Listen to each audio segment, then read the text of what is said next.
अखेर 26 दिवसानंतर सोनम वांगचुक यांनी उपोषण सोडलं. देशात हिंसाचाराची शक्यता लक्षात घेऊन निर्णय. पेपरफुटी विरोधात कठोर कायदा आणणार. केंद्रीय मंत्रिमंडळाच्या आजच्या बैठकीत अधिक कठोर निर्णय घेणार. पंतप्रधान मोदींकडून विद्यार्थ्यांसाठी व्हिडिओ जारी. केंद्र सरकारकडून शिक्षण सचिव विनीत जोशी यांची शिक्षण मंत्रालयातून बदली. शिक्षण विभागाचे नवीन सचिवपदी नरेश पाल गंगवार यांची नियुक्ती.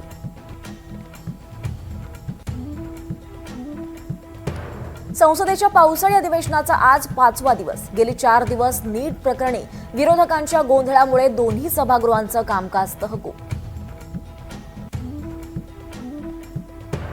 विद्यार्थ्यांवरील पोलीस कारवाईच्या निषेधासाठी आज देशव्यापी आंदोलन. सरकारकडून चर्चेची तयारी. आंदोलक मात्र अटींवर ठाम.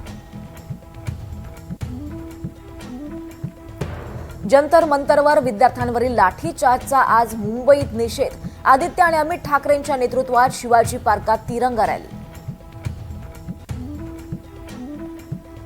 पालघरला आज पावसाचा रेड अलर्ट. अतिवृष्टीच्या पार्श्वभूमीवर शाळांना सुट्टी जाहीर. पुराच्या विळख्यातून एनडीआरएफनं 27 नागरिकांसह 2 श्वानांची केली सुखरूप सुटका.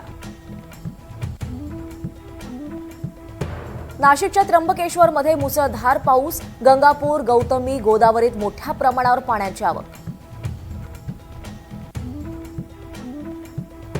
उद्या आषाढी एकादशीच्या पार्श्वभूमीवर पंढरपुरात भाविकांची मांदियाळी. संतांच्या पालख्या आज वाखरीतून पंढरपुरात दाखल होणार. तर मध्यरात्री मुख्यमंत्र्यांच्या हस्ते विठ्ठलाची शासकीय महापूजा.